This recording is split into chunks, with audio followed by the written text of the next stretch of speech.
വാലിയുടെ വധത്തിനുശേഷം കിഷ്കിന്ധയിൽ വീണ്ടും ശാന്തിയും പുതിയ ഭരണവ്യവസ്ഥയും നിലനിൽക്കാൻ തുടങ്ങി. സുഗ്രീവൻ രാജസിംഹാസനത്തിലിരുന്നു.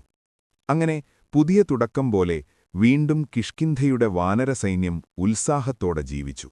എന്നാൽ രാമന്റെ മനസ്സിൽ ഇന്നും സീതയെ കണ്ടെത്താനുള്ള ആകുലത മാത്രമാണ് അവശേഷിച്ചത്. മഴക്കാലം കഴിഞ്ഞപ്പോൾ സുഗ്രീവൻ തന്റെ വാക്ക് പാലിക്കാൻ ഒരുക്കമായി. കിഷ്കിന്ധയിലെ ഏറ്റവും ധീരന്മാരായ വാനരന്മാർ വിവിധ ദിശകളിലായി സീതയെ അന്വേഷിക്കാൻ തിരിച്ചു. അവരിൽ ഏറ്റവും പ്രതീക്ഷയോടെ നോക്കപ്പെട്ടത് ഹനുമാനെയായിരുന്നു.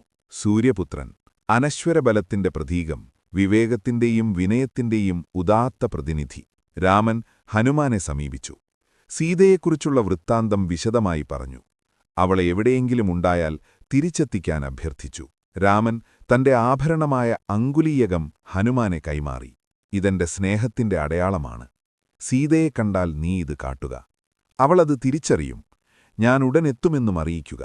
ഹനുമാൻ അതിനെ തന്റെ ഹൃദയത്തിൽ സൂക്ഷിച്ചു. അവന്റെ ദൗത്യയാത്രയ്ക്ക് തുടക്കം കുറിക്കുമ്പോൾ രാമൻ ഹനുമാനെ നോക്കി പറഞ്ഞു, നിനക്കില്ലാത്തതൊന്നുമില്ല. ശക്തി, ജ്ഞാനം, ധൈര്യം, ആത്മസംയമനം. നീ പോകുക ഹനുമാനെ. നീ മാത്രം ഈ ദൗത്യത്തിനർഹൻ. മഹാദൗത്യത്തിന് സജ്ജമായ ഹനുമാൻ അവന്റെ കൂട്ടുകാരനായ ജാംബവാനും മറ്റും കൂടെ തെക്കോട്ടുള്ള ദിശയിൽ പോയി. അവിടെ അവർ സമുദ്രതീരമെത്തുമ്പോൾ അവർക്കു മുന്നിൽ ശക്തമായൊരു പ്രശ്നം പ്രത്യക്ഷമായി. വിശാലമായ സമുദ്രം. അതിന്റെ മറവിലാണ് സീതയെ കടത്തിക്കൊണ്ടുപോയത് എന്നവർ മനസ്സിലാക്കുന്നു. ലങ്ക. വാനരസൈന്യം ഭീതിയിലാവുമ്പോൾ ജാംബവാൻ ഹനുമാനെ ഓർമ്മിപ്പിച്ചു. നിന്റെ ഉള്ളിലുണ്ട് അതിമഹാശക്തി. നീ സൂര്യനെപ്പോലും ബാല്യത്തിൽ തിന്നാനോടിയവനല്ലേ. അതിനാൽ നീ സമുദ്രം കടക്കാനും സീതയെ കണ്ടെത്താനും തീർച്ചയായും കഴിയും. ഹനുമാന്റെ ആന്തരിക ബലം ഉണർത്തപ്പെട്ടു. അവൻ തന്റെ ശരീരം വലുതാക്കി കാൽമുട്ടിലടിച്ച് ആകാശത്തേക്കുയർന്നു.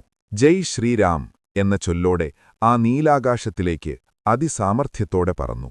ആ പറക്കലിൽ അവൻ കന്യാകുമാരിക്കും ദക്ഷിണസാഗരത്തിനുമുപരി കടന്ന് പർവ്വതങ്ങൾ മറികടന്ന് നീലാകാശം കീറിച്ച് ആൾക്കൂട്ടങ്ങൾക്കുമേൽ അവന്റെ നിഴൽ വീണു.